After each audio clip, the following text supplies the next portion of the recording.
রাত তখন প্রায় ১২টা পেরিয়েছে। গ্রামটার নাম ছিল নীলকুঠি। বহু বছর আগে যেখানে নীল চাষিদের অত্যাচারে অসংখ্য মানুষ প্রাণ হারিয়েছিল। লোকমুখে শোনা যায় এই গ্রামে রাতে কেউ বেরোয় না, বিশেষ করে পুরনো শ্মশানের দিকটায়। শহর থেকে আসা অমিত এসব কুসংস্কারে বিশ্বাস করত না। সাহস দেখানোর জন্য সে একা হেঁটে বেরিয়ে পড়ল সেই পুরনো শ্মশানের দিকে। আকাশে চাঁদ ছিল না, কেবল শিরশিলে হাওয়া আর দূরের শিয়ালের ডাক। পথের কাঁচা রাস্তাটা হঠাৎ যেন ঘন কুয়াশায় ঢেকে গেল। শ্মশানে পৌঁছে অমিত দেখল একটা বড় বটগাছের নিচে একটা সাদা ছায়া দুলছে। প্রথমে মনে হলো বাতাসে ওরা কোনো কাপড়, কিন্তু ধীরে ধীরে সেই সাদা ছায়া মুখ তুলল। মুখটা যেন মানুষের নয়, চোখ নেই, কেবল ফাঁপা গর্ত, আর ঠোঁটের জায়গায় এক ফালি চওড়া কাটা হাসি। অমিত স্থির হয়ে দাঁড়িয়ে গেল।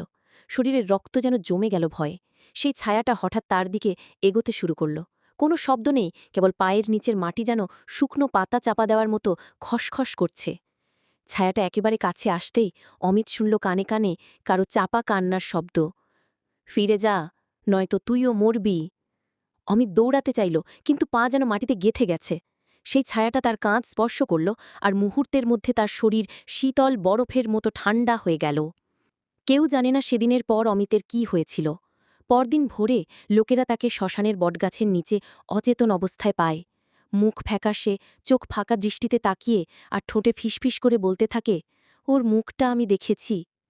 এরপর থেকে গ্রামের মানুষেরা শ্মশানের দিকটায় আরও ভয়ে চলাফেরা শুরু করে, কারণ শোনা যায় যে একবার সেই ভূতের মুখ দেখে তার মন আর কোনোদিন আগের মতো থাকে না।